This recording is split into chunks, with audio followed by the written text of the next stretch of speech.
Cukup ya? Cukup. Kira cukup. Baik, itu pemirsa Al-Kalam. Assalamualaikum warahmatullahi wabarakatuh. Waalaikumsalam. Langsung simpulannya kok Halal, haram, makruh, sunah apa? Dia Tulis mau kopet. ben rahat. Oh, rambut cahat bisa dikuasai.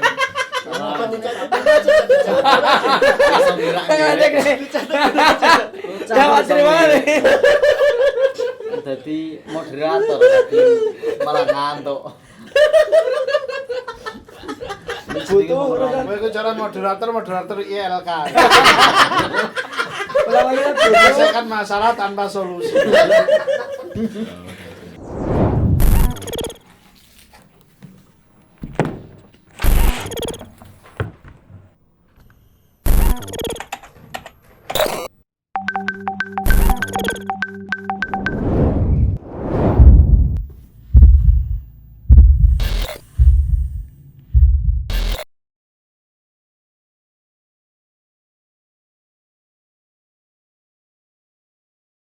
Bismillah, alhamdulillah, wassalatu wassalamu ala rasulillah. Baik, pemirsa Al-Kalam yang semoga selalu dalam rahmat Allah SWT.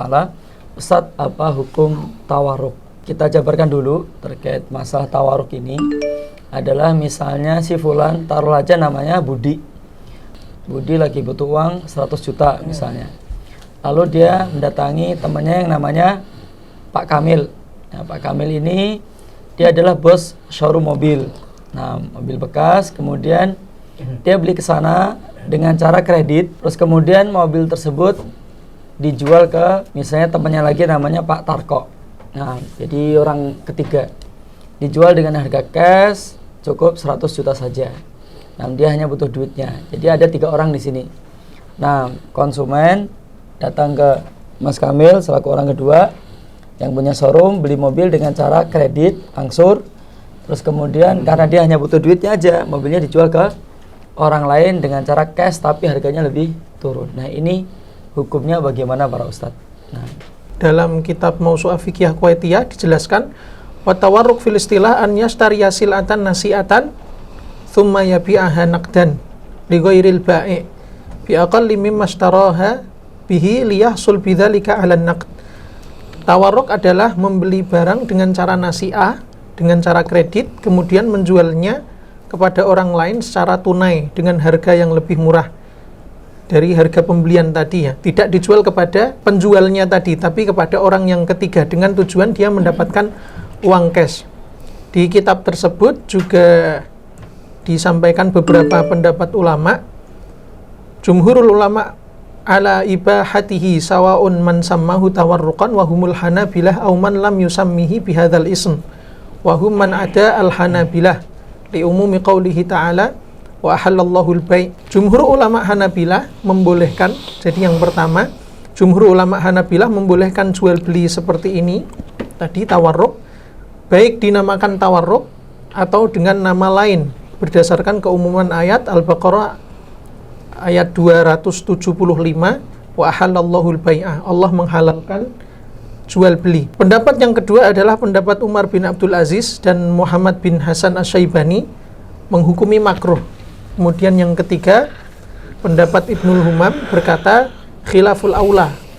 Khilaful aula artinya melisih yang lebih utama. Dan yang terakhir pendapat Ibnu Taimiyah dan Ibnu Qayyim memilih mengharamkan karena tawarruk itu jual beli yang terjadi karena terpaksa.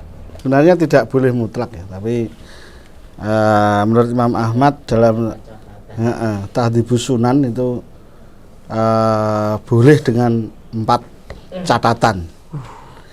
Surahnya tawarruk itu adalah ayah taja insan ila darohim wala yajidu man yukriduhu fayastari silatan bisa manin muajjal sumayabi usilatan ala sahsin akhor ghairalladzi istaroha minhu.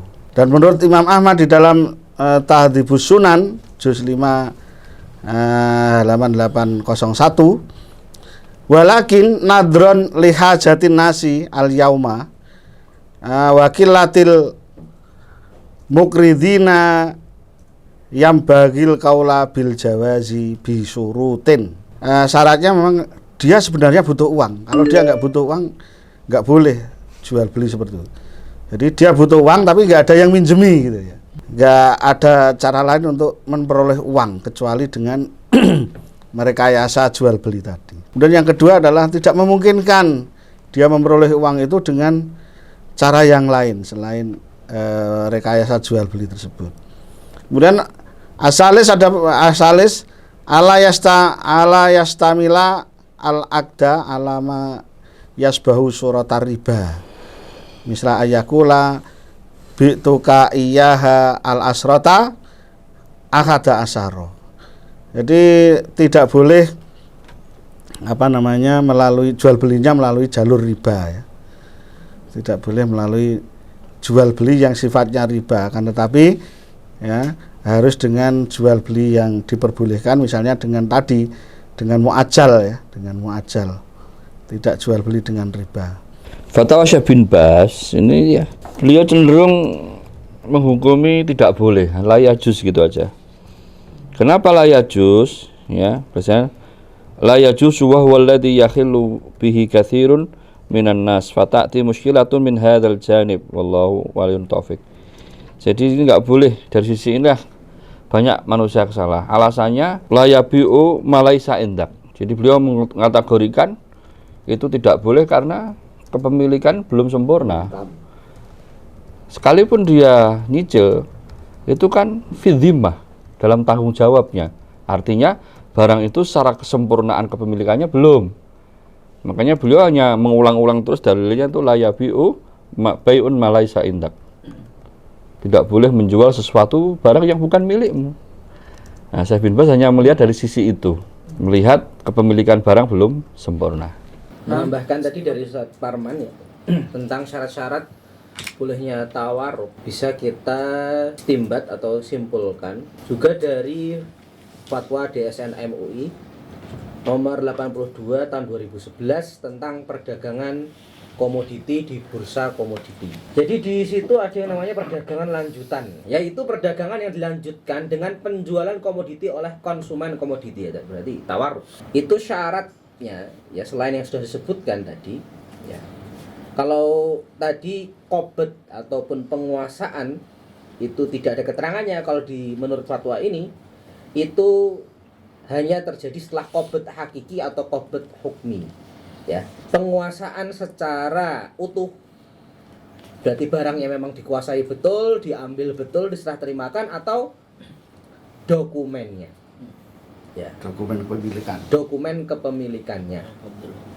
Jadi kalau DSN MUI memberikan untuk qobd ya, untuk penguasaan itu apalagi kalau di bursa komoditi mungkin ya volume besar itu, kalau diserah terimakan perusahaan ya, dia di mana, konsumen yang lain di mana, kalau qobd hakiki atau penguasaan secara utuh itu susah ya, sehingga di sini dibolehkan namanya qobd hukmi. Itu untuk menambahkan tadi istilah qobd ataupun penguasaan. Ya, artinya kan barang tersebut sudah benar-benar ditaruh di rumahnya, milik dia secara kesempurnaan. Itu qobd hakiki. Nah, ya.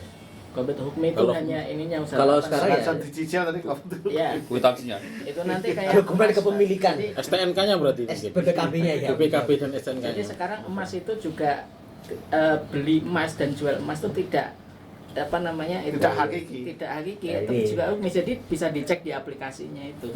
Berarti sama kayak tapi emas jangan saham, dulu saat Ustaz. tadi itu karena ain riba saatnya. sama kayak saham berarti Ustaz. Saham kan nanti buktinya dia beli saham adalah surat Ya. kepemilikan. Iya. Nah, itu kan berarti sudah qobd hukmi kan berarti. Ya. Bisa bursa saham untuk nano surate. Lagi. Sing masalah kan gak ono surate ya. Bisa itu. Jadi kripto itu. Mungkin saya jabarkan sedikit terkait apa makna qobd hakiki dan qobd hukmi. Qobd itu artinya dipegang. Qobd hakiki ya bisa dipegang benar gini secara fisik.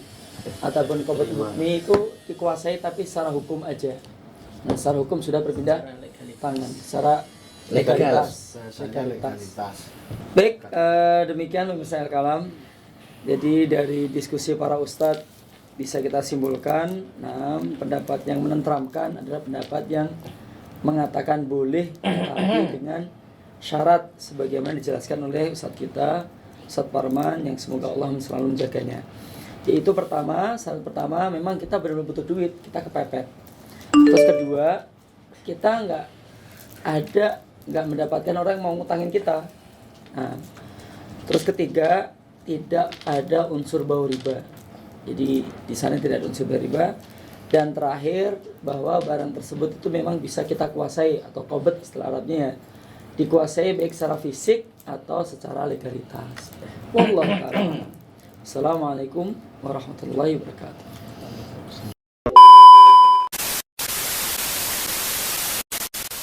Cukup ya? Cukup.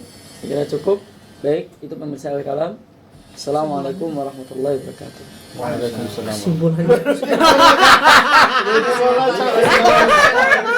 Langsung simpulannya kok haram, makruh, sunnah apa? Boleh aja ya, boleh ya dengan catatan ya. Catatan Kasihan taat miskin orang sekarang golek cari duit susah. Layak jus lo tadi, bin bas layak. Alah biarin. Haram.